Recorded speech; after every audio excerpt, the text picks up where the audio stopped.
Victoria Chen stood at the kitchen window of their Pacific Heights Victorian, watching fog roll over the Golden Gate Bridge as morning light struggled through.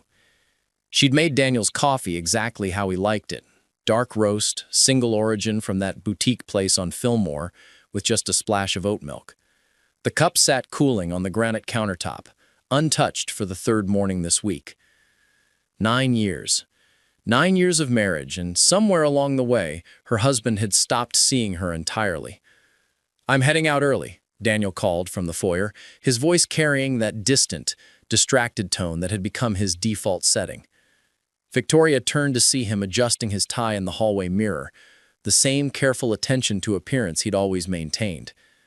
At 38, Daniel Reed was striking. Sharp jawline, salt and pepper hair that made him look distinguished rather than aging, expensive suits that fit his lean frame perfectly. He looked like success personified. He just didn't look at her anymore.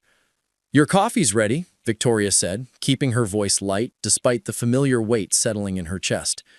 "No time. Meeting with the Riverside Center clients at 7. He grabbed his leather briefcase, the one she'd given him for their 5th anniversary. "Don't wait up tonight. The presentation will probably run late." The door closed before she could respond. Victoria stood alone in their beautiful kitchen with its marble backsplash and professional-grade appliances, listening to his Tesla pull out of the garage below. She picked up the abandoned coffee and poured it down the sink, watching the dark liquid swirl away. This was the pattern now. Early departures, late arrivals, weekends consumed by urgent projects that couldn't wait. Victoria had tried everything. Romantic dinners that Daniel canceled, weekend getaways he postponed indefinitely, even suggesting couples therapy that he'd dismissed with a patronizing smile. "We're fine, Victoria. I'm just building something important for our future." Our future. The phrase rang hollow now. Victoria pulled out her laptop and logged into their joint credit card account, a habit she'd developed over the past 3 months. The familiar knot formed in her stomach as she scrolled through the recent charges. Zuni Cafe. She'd never been there with him. The Fairmont Hotel. Daniel's firm had an office. Why would he need a hotel room? Tiffany & Co., a purchase for $2,300 that she'd never received. Her phone buzzed. A text from Marcus Liu, her oldest friend from Berkeley. "Coffee this week? Feel like I haven't seen you in forever." Victoria stared at the message, realizing with sudden clarity that she'd been isolating herself, making excuses for Daniel's absence, pretending everything was normal to friends and family. When had she become so small, so accommodating of being forgotten in her own life? "Coffee sounds perfect," she typed back. "Tomorrow morning. I have something important to discuss." That evening, Daniel came home at 11:30, smelling of expensive perfume that wasn't hers. Victoria was in bed, but she wasn't asleep. She heard him shower in the guest bathroom, then slip into bed beside her with careful movements, designed not to wake her. His back was to her within seconds.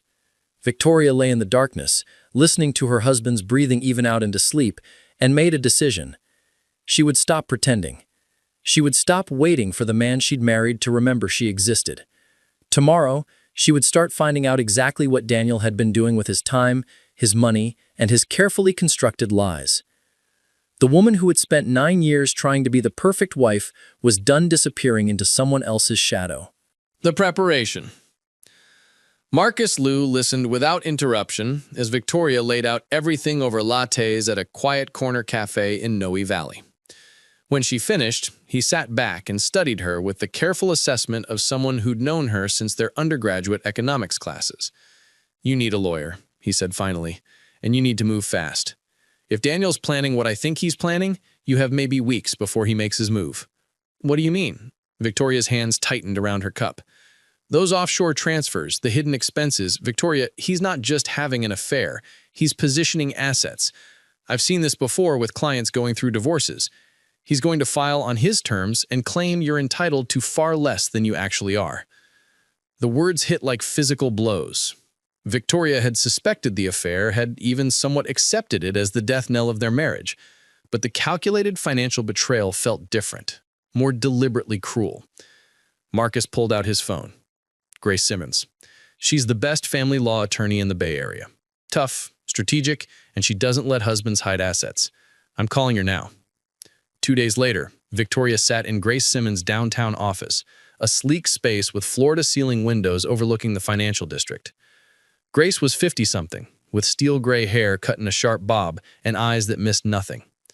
"Your husband is very clever," Grace said, spreading documents across her glass desk.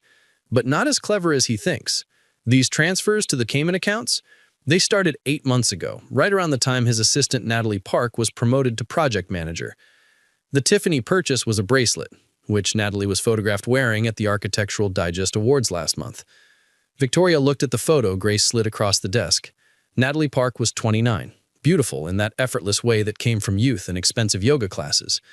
And there, glinting on her wrist, was a distinctive diamond tennis bracelet. "Here's what concerns me most," Grace continued, her tone sharpening.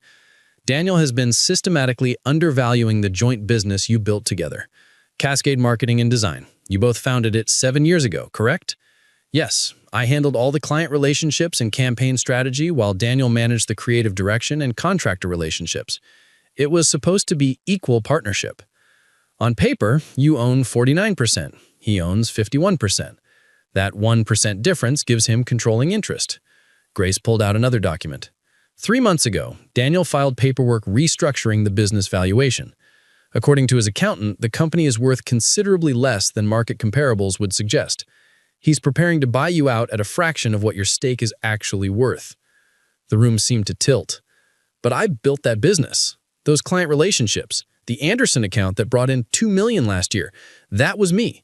The Chen campaign that won us the industry recognition."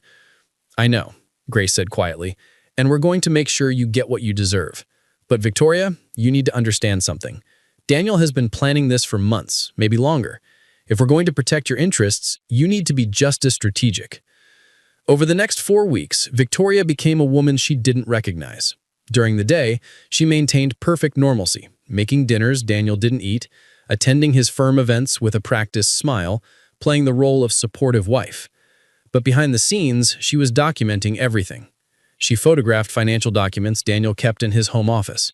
She forwarded herself emails from their shared business account showing his communications with accountants and attorneys.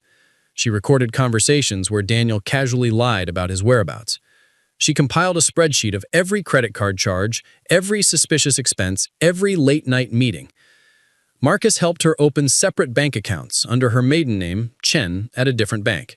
Together, they identified which assets were solely hers, the inheritance from her grandmother that had been deposited into joint accounts, her own retirement funds, her portion of their investment portfolio.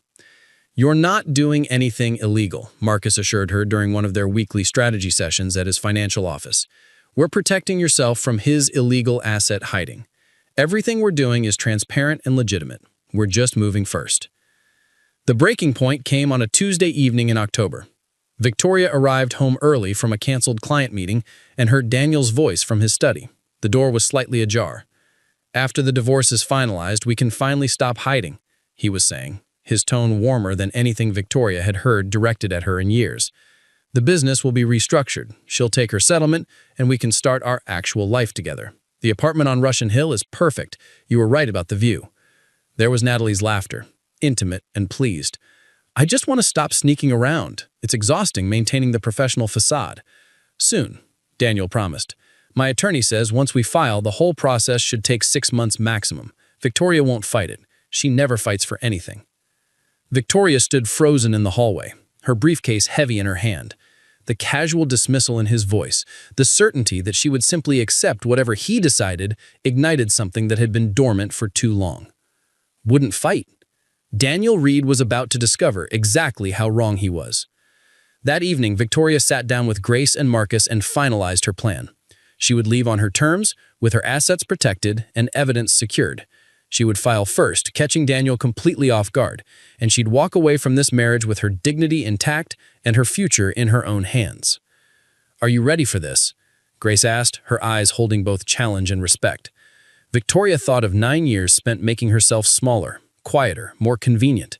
She thought of the woman she had been before Daniel, confident, ambitious, whole. "I'm ready," she said. "Let's show him what fighting actually looks like." The departure. Victoria woke at 5:30 on a Thursday morning in early November, the day she'd marked in her calendar with a simple asterisk. Daniel was already gone. Another early meeting, another excuse. Perfect. She moved through the house methodically, following the checklist she'd memorized. The movers Marcus had arranged would arrive at 8. By 9, everything that was legally and rightfully hers would be in storage. By 10, she'd be sitting in her new apartment in the Mission District, a modest one-bedroom she'd leased 3 weeks ago under her maiden name. The hardest part was walking through rooms filled with 9 years of accumulated memories. The living room, where they'd hosted dinner parties back when Daniel still laughed at her jokes. The kitchen, where they'd cooked together on Sunday mornings, before Sunday mornings became another work day for him. The bedroom, where intimacy had slowly, painfully died. But Victoria had grieved this marriage already, in small increments, over months of lonely dinners and one-sided conversations. Today wasn't about sadness. Today was about reclamation. At 7:45, she placed 2 items on the kitchen table where Daniel would find them when he returned. The first was a manila envelope containing divorce papers filed that morning in San Francisco Superior Court. Grace had been thorough. The petition detailed every hidden asset, every suspicious transfer, every piece of evidence they'd compiled. The second item was a letter portfolio containing copies of financial documents, bank statements, photos of Natalie wearing the Tiffany bracelet, transcripts of recorded conversations, and a detailed forensic accounting report that Marcus had commissioned. A note on top read simply, "Discovery Preview. My attorney has the originals. We can do this the easy way or the hard way. Your choice. Victoria." The doorbell rang. The movers had arrived. By noon, Victoria sat in her new apartment, surrounded by boxes, but feeling lighter than she had in years. The space was smaller, the view less impressive, but it was entirely hers. She'd chosen the furniture, picked the paint colors, decided where everything would go. For the first time since marrying Daniel, she was making decisions based solely on what she wanted. Her phone began ringing at 1:15. Daniel's name flashed across the screen. She let it go to voicemail. It rang again, immediately, and again. By the 5th call, she turned off her phone and made herself tea, sitting by the window watching the city move below. Marcus arrived at 3 with takeout and moral support. Grace said Daniel's attorney called. Apparently, he's deeply concerned and wants to discuss Victoria's mental state. She laughed sharp and without humor. The classic playbook. When a wife leaves, she must be unstable. Grace told them that his concern might be better directed towards explaining the $400,000 in undisclosed offshore accounts. That shut him up pretty quickly. Marcus settled onto her couch, studying her carefully. "How are you really doing?" Victoria considered the question honestly. "I keep waiting to feel guilty or sad or scared. But Marcus, I just feel free. Is that wrong?" "That's the most right thing I've heard in months." Over the next week, Daniel tried everything. First came the concerned messages. "Victoria, please call me. We need to talk about this rationally." Then angry texts. "You're making a huge mistake. My attorney will destroy you." Then desperate calls to her mother, her sister, anyone who might convince her to come home. Victoria responded to none of it. Grace handled all communication through legal channels, maintaining perfect professional distance while methodically dismantling Daniel's attempts to minimize the marital assets. 10 days after Victoria's departure, Daniel agreed to mediation. Victoria walked into Grace's conference room to find her husband looking like she'd never seen him. Disheveled, exhausted, defeated. Natalie was notably absent.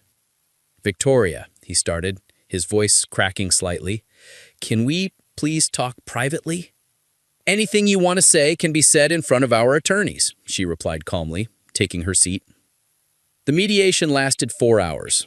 Daniel's attorney tried every angle, questioning the validity of recorded conversations, suggesting Victoria had misunderstood the offshore accounts, implying she was being vindictive. But Grace was relentless, presenting document after document, building an unassailable case. Finally, Daniel's attorney requested a private consultation. When they returned, the fight had gone out of Daniel's eyes. "My client is prepared to offer a fair settlement," the attorney said stiffly. Fair according to whom? Grace asked. Because according to the forensic accounting, your client has been systematically hiding assets and devaluing the business he built with my client. Fair would be acknowledging reality. It took 2 more sessions, but eventually Daniel signed.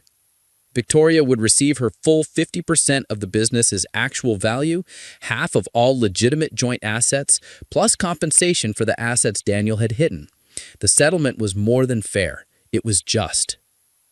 6 months later, Victoria stood in her newly expanded apartment, now with a second bedroom she'd converted into an office. On the wall hung her MBA from Berkeley, which she'd earned while supporting Daniel through architecture school. Next to it was a framed acceptance letter. She'd been offered the chief marketing officer position at a tech startup in Soma, a role that excited her more than anything in years. Her phone buzzed, a text from Marcus. Dinner tonight to celebrate? I'm buying. Victoria smiled, typing back her acceptance. Through the window, she could see the city lights beginning to glow as evening settled. Somewhere out there, Daniel was rebuilding his practice, his reputation damaged by the revelations during their divorce. She'd heard through mutual friends that his relationship with Natalie had ended shortly after the settlement, the reality of their affair less romantic than the fantasy. Victoria felt no satisfaction in his struggles, but no guilt either. She'd simply stopped allowing herself to disappear into someone else's life. The woman in the window's reflection looked familiar now, the version of herself she'd been before she'd learned to make herself smaller, quieter, less. Her phone buzzed, a client calling about a potential campaign. She answered professionally, her voice confident and clear. Victoria Chen speaking. How could I help you? Chen, not Reed. Her own name. Her own identity, her own future. As she discussed the project, mapping out strategies and ideas, Victoria realized she'd stopped waiting for someone else to see her value. She'd stopped seeking permission to take up space in her own life. The marriage had ended, but something better had begun. The reclamation of a woman who'd almost forgotten who she was. And that woman was just getting started.